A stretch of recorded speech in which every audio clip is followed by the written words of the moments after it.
I like people. I'd like some paper people. There'd be purple paper people. Maybe pop-up purple paper people. Proper pop-up purple paper people. How do you prop up pop-up purple paper people? I hear you cry. Well, I could build a pop-up metropolis. But I wouldn't want to deal with all those paper people politics. Paper politicians with their paper-thin policies, broken promises without appropriate apologies. There'd be a little paper me, and a little paper you. And we could watch paper TV, and it would all be pay-per-view. We'd see those poppy paper rappers rap about their paper package, and watch paper people carriers get stuck in paper traffic on the A4. There'd be a paper Princess Kate, but we'd all stare at paper Pippa, and then we'd all live in fear of Killer Jack the Paper Ripper, because the paper propaganda propagates the people's prejudices.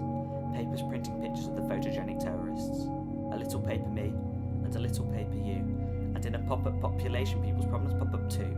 There'd be a pompous paper parliament who remained out of touch, and we ignored the people's protests about all the paper cuts. Then the peaceful paper protests would get blown to paper pieces by the confetti cannons manned by preemptive polices.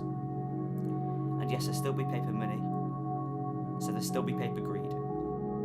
And the paper piggy bankers pocketing more than they need, purchasing the potpourri to pepper their paper properties.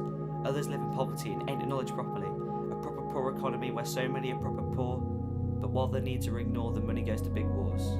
Origami armies unfold plans for paper planes, and we remain imprisoned in our own paper chains. But the greater shame is that it always seems to stay the same. What changes who's in power, choosing how to lame the blame, and naming names, forgetting these are names of people, because in the end it all comes down to people. I like people, because even when the situation's dire, it's only ever people who are able to inspire. And on paper, it's hard to see how we all cope. In the bottom of Pandora's box, there's still hope, and I still hope because I believe in people. People who are capable of genuine forgiveness.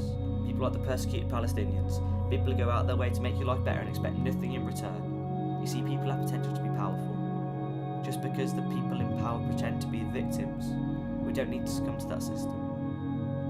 And a paper population is no different. There's a little paper me, and a little paper you, and in a pop-up population people's problems pop up too. But even if the whole world fell apart, we'd still make it through, because we're people.